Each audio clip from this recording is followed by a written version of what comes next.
Hi, I'm Kevin Hotwood from Grand Island, Nebraska with Hotwoods Incorporated. I'm here today with Harry Priesendorf from Grand Island, Nebraska. And we're going to tell you a little bit about this 3-point wire winder and how it works. Harry, tell us a little bit about it. Well, we bought this 15 years ago from you, and we pick up 15 to 20 miles of wire a week moving it, and it's been pretty user friendly for us. It's held up real good.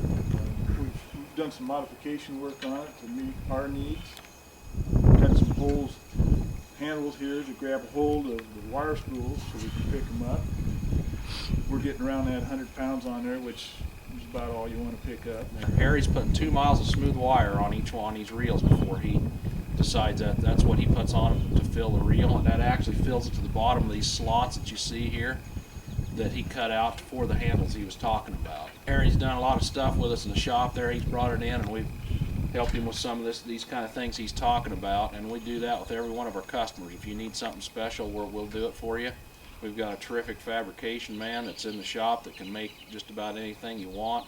And all you do is to start your operation, you put a weight on the end of the wire, set your tractor in place at the other end of the field, and start pulling the wire towards you. When you get up towards the end, like Harry said, you slow the thing down as much as you can and shut it off right when you're right up, your weight is right at the end of your wire winder. How many cows do you run, Harry? Oh, we run 1,500 a litter. That's quite a few, Harry. We pick up 25 miles a week, pick it up and put it back out. So she gets a workout. Hi, I'm going to show you exactly how to start your reel of wire when you start rolling wire. You want to use a piece of wire. Now this is a little light gauge. This is just your regular electric fence wire. The best to use is number 9 wire because it holds shape a lot better. What you do is you take this wire, you place it down here. You got D-rings on each side of the reel. There's 3 of them around the reel. You want to tie that wire in 3 places when you're done rolling it so it don't butterfly, because when you take that wire off of that cone, if you have it tied in 2 places, it can spread a little bit, and when you go to put it back on there and roll it out, it won't fit back on your reel. But if you do it in 3 places, it works just fine. It won't spread on you. You just take them wires, you bend them around to fit that reel just like this. And again, you would want to use a little heavier wire than what I've got here. Form that down in there. This is what you do before you start rolling your wire. You're going to do that in 3 places on the reel. And that, when you're done, you just pull this wire out of here and tie it across the top of your reel, and your wire does not spread. We use a white hydraulics motor. This motor we've been using for years. We're up to around 14,000 of these wire winders we've shipped all over the world. We ship them anywhere there's cattle. A lot in Australia, a lot in New Zealand, Venezuela, South America, all over we ship them to. The glory of the hydraulics is, one is the ease of unrolling and the ease of the speed. When you want to roll wire, you can adjust that speed. This is the ball valve you can use for safety shut off. If you ever get in a situation where you need to shut it off, we really recommend that you run your hydraulic speed from your tractor, because you can do that. You can slow your hydraulics down on your tractor. The more you do something, you relax a little more at it, but when times come up that you need an emergency shut off, there is a valve here that, possibly will save you a leg or your arm or eyes or whatever. Keep you from but getting injured, it's a nice safety feature.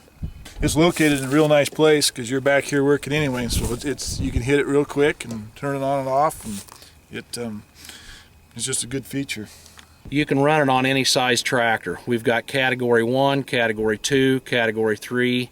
We make a universal unit that you can mount on anything, on a bobcat, anything. We've put these wire winders on anything that has hydraulics. Pickups, we make one for a bell bed on like your flatbed pickups. People ask us how much power does that motor have.